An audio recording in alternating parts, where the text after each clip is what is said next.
Ladies and gentlemen, it's Mike here at Gamefromscratch, and today we are revisiting a popular topic from 2020, and that is the Godot programming language options. You may know about the out-of-the-box options, but due to the extensibility of the Godot game engine, there are a ton of language extensions available for Godot. So first we'll talk about the built-in ones, and then we'll talk about some of the most developed options out there for various different programming languages. So again, I covered this initially back in 2020. By the way, if you go ahead and check out Gamefromscratch, I have made a lot of changes to the website. A lot more are on the way, by the way, but what you will find is there is no more AdSense, there is no more analytics, and there are no more cookies. So it is just a much more pleasant way to experience it. I do have links to more popular bundles, so if you want to go ahead and help support me, that is appreciated. Or of course, you can support us on Patreon to help make up for that ad revenue that is gone. But basically, Google AdSense was ruining the web, and I did not want to let it ruin Gamefromscratch. All right, so here we are, scripting languages. Built in to Godot itself, we have a number of different options. We have the basic one here is GDScript. It's got a simple-ish syntax that is based around Python programming language. It's not Python, but it's Python-esque. It uses white space for delineation, that kind of thing.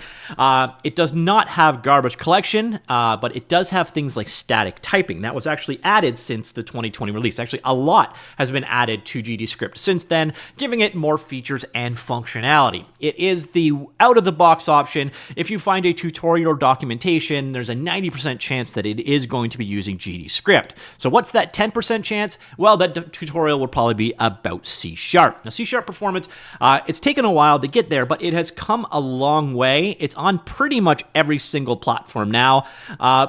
Technically, it's actually .NET support, so that means languages such as F#, Boo, and Clojure could work, but only C# is officially supported at this point in time.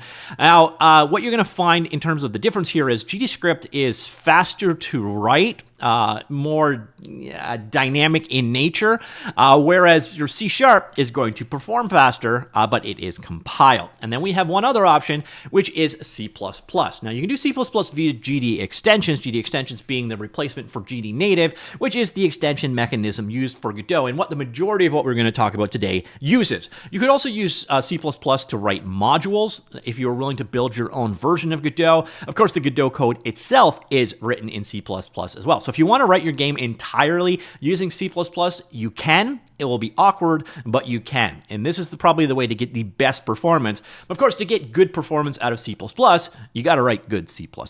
Now, the nice thing about this particular run through this article is I don't have to do it all on my own. Someone else has actually taken and done a lot of the work for me, which I appreciate. So there's actually this list out here, Godot language support, which has an overview of the various different languages that are supported. I'm going to look at all of these top level ones. And then we got some that are a little bit less production ready or on the way or in development. I'm not going to go through those today, but if you're interested, this list is inspired by this, which interestingly enough is inspired by the video I did back in 2020. So it's a small world after all. So this is something I would highly recommend checking out. It is going to be kept up to date with all the various different language options available for Godot. So the first one we've got here is Jenova. I actually did a video about Jenova just a little while ago. This brings C++ live scripting to support. It's a little bit earlier on. I would not say it's production ready like they have said, but it brings C++ scripting, hot reload. You've got emulation built in there, code protection, a built-in terminal, and Visual Studio support as well. So if you want to use C++ or C in the way that you can use C# right now for your game development, that is essentially what Project Jenova is all about. It's for basically making it so that you can script your game logic in Godot, basically with live reload and all that stuff using C or C++. Next up, we have GD extension-based version for Rust. I did a video about this in a while ago. So again, this is using GD extensions. This adds Rust support for Godot 4.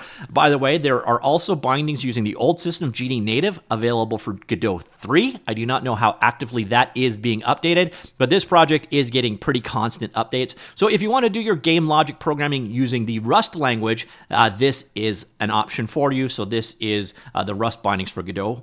And then we've got D. Now, actually, weirdly enough, I have never actually used the D programming language, but there is a option out there. This is based off a GD extension. There is an earlier version. I think this was GD native that they forked. Again, still a work in progress. So I got to remind pretty much every single one of you, unless you have a reason to use one of these other languages, one of the 3 out-of-the-box languages is probably a better way to go. Just something to be aware of. So if you want to bring D programming to Godot, we do have the Godot D language bindings, again, using the GD extensions API. These are seeing updates, but not as frequently. So this one it's been about half a year since the last major update on that one. Then we got Reflaxe. This is for the Haxe programming language. It's actually kind of interesting because what this does is compiles Haxe down to GDScript. Just like this is the way that Haxe works in general. It is a language that compiles to other languages. So Haxe can compile down to JavaScript or to various different virtual machines or to C# or to, I think, various different Java language. It's one of those languages, it's a transpiler. It compiles to other languages. Well, Reflaxe compiles down Haxe code, like what you see here, to GDScript code, like you see here. So if you want to use the Haxe programming language and have it ultimately generate GDScript code, you can do that. Now, one of those things to be aware of, you're ultimately going to get the performance results of GDScript, because that's what the output here is. Another thing to be aware of, it's been quite a while since there was an update on this one. So all the new updates that have happened to GDScript in the last 2 years are not necessarily supported. So one of those things you definitely want to be aware of on this one. Then we have Godot JS. So this adds TypeScript and JavaScript support to Godot 4.x. This was updated, again, a couple weeks ago, so still very much being updated. It adds TypeScript, JavaScript support for Godot 4.x by leveraging the high-performance capabilities of V8. V8 is a JavaScript runtime to bring the delightful development experience of TypeScript into Godot. Meanwhile, it also supports switching to QuickJS, JavaScript core, or even run scripts directly on the host browser JVM if porting to the web. So if you wanted to, you've got Godot script language integration, debug in Chrome, Visual Studio, and Safari. We got REPL in the editor, hot reloading, support for multiple languages, worker threads, asynchronous loaded modules, and so on and so forth. So if you want to use JavaScript or TypeScript for your game development, Godot JS is one to check out. Then we have the Kotlin JVM version. So this was last updated, what is that, 6 months ago, 5 months ago? This one brings Kotlin and JVM, so that would be Java as well as other things like CoffeeScript that compile down to the JVM to the language, to Godot. So language bindings for the Godot game engine is built as a module. It's one of those things to be aware of. So you'll have to build it into Godot. It's not a GD extension. It's not like a plugin. It's kind of an extension of Godot itself. So module is actually how GDScript itself is implemented. Binding provides you the Godot APIs as Kotlin classes. I like Kotlin. It's one of those things I checked out a while ago. It's one of those things I've been meaning to check out a little bit more. So, yep, there are bindings available there. Then we've also got Swift Godot. Now, this was done by Miguel de Casa. He is actually the creator of Mono, among other things. So this is his pet project right now. He actually used it to create a version of Godot that runs on iPads, and quite frankly, it's pretty awesome. So if you haven't checked that one out, I did a video on it, and I would highly recommend doing so. So Swift is Apple's language designed to replace Objective-C. It feels very like Haxe to me, to be honest, in terms of syntax and the way that it works. This provides Swift language bindings for Godot 4.3 using the GD extension system. There's previous versions for previous versions of Godot. It can be used to either build an extension that can be added to an existing Godot project where your code is provided as service to the game, or can be used as an API with Swift Godot Kit, which embeds Godot as an application that is driven directly by Swift. So you can't really use this for like runtime style scripting, but you can use it to create extensions that your script in turn can call. And again, it is being used to create a very, very cool project that enables you to run Godot directly on an iPad, which, again, I highly recommend you check out. So very interesting there in terms of bringing the Swift programming language to Godot with a pretty big heavy hitter behind it. And then we've got Nim. This is implemented as a Godot extension. Last update was quite recent. We've got all classes and methods provided by the engine are available for Nim. From NIM, extension classes can be defined that inherit from the engine class and exposed to editors in GDScript. New methods, signals, properties, and enums can be defined in your extension classes and exposed.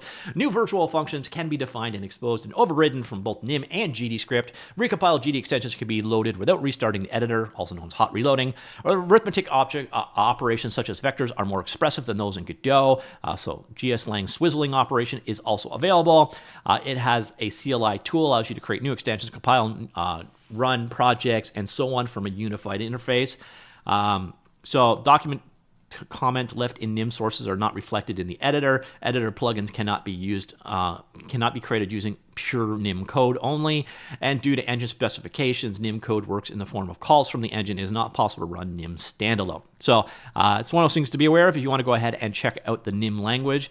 So Godot NIM is available as a GD extension. Now this one, it's I covered it in the past, and I think it's very, very cool.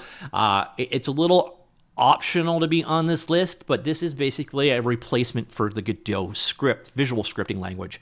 So now we have Orchestrator, which is a visual scripting solution designed for Godot 4.2x. Revolutionizes the Godot game development with its intuitive graph editor and hundreds of nodes to build any game logic. This add-on empowers you to craft complex behaviors and intricate game logic with unparalleled ease and flexibility, just as you would find in other commercially available game engines.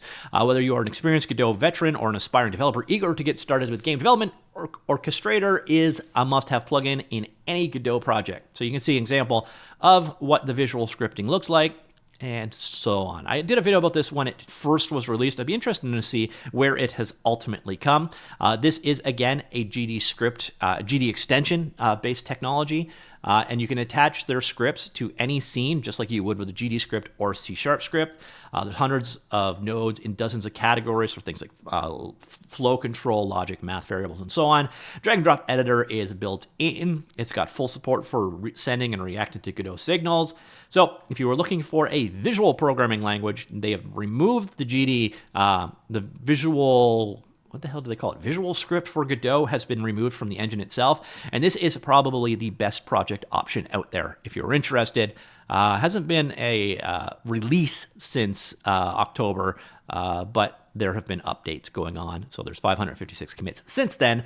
So if you're looking for like a blueprint-esque solution for Godot, that is what Godot Orchestrator is all about. And then we've got Sandbox. Now, Sandbox is a bit of a catch-all. It allows Godot creators to implement safe modding support, such as they can pass around programs built by other players, knowing that restricted programs cannot harm other players. So why is this on this list? Well, it actually enables you to embed various different languages. So you can write C++ or Rust in the Godot editor. An accompanying ELF resource is created. This resource can be loaded into any Sandbox instance on any platform without recompiling. So it's a bit of an edge case, but if you wanted to bring Rust or C++ into your Godot game, especially if you want to create like a sandbox environment for people to run code in your game, that is what this project is all about. Last release was 3 weeks ago, still being worked on, obviously, there. So again, a bit of an outlier for this list, but again, if you want to work with Rust or C++, and you don't want to use modules, or you don't want to use some of the things we featured earlier on, this is an option for you. And yeah, that's it. So that's the those are the high-level ones that are featured. So again, we did all of the out-of-the-box stuff, plus the other options that are out there. Now, you got to know there are other things going on. So we got things like Ink, which is a scripting language specifically for doing interactive novels, Inu, an experimental block-based language and framework, and then we've got some that are in development, such as Go bindings for Godot, Lua, which is undergoing a partial rewrite and seems to be stuck in development hell. We have some for Python that are being implemented here. Wasm, implemented via Rust bindings. Wasm 2 out there as well. There is a Zig, but the status is a little bit unknown. So if you're interested, this is the master list. I will have this linked. I will have all the ones we talked about today also in the linked article down below. And if I missed one, please do let me know in the comments down below, and I will add it in the future, or I will add it to my list. Or you can log into this particular version right here and add it yourself. So they are looking for contributions. So if there's something that you are missing, add it onto their list. So very interesting, the number of language options out there for the Godot programming language. Once again, to reiterate though, if it really comes down to it and you don't know which one to use, all of these are going to have additional hurdles and requirements and bumps in the road. So unless you specifically need to use another programming language, you're probably best off using GDScript or C# for your game logic. And of course, you've got C++ for writing extensions and creating modules and that kind of stuff as well. So unless you have a very good reason to use another language, you should probably stick to the most supported things. Let me know what you think. Comments down below. I will talk to you all later. Goodbye.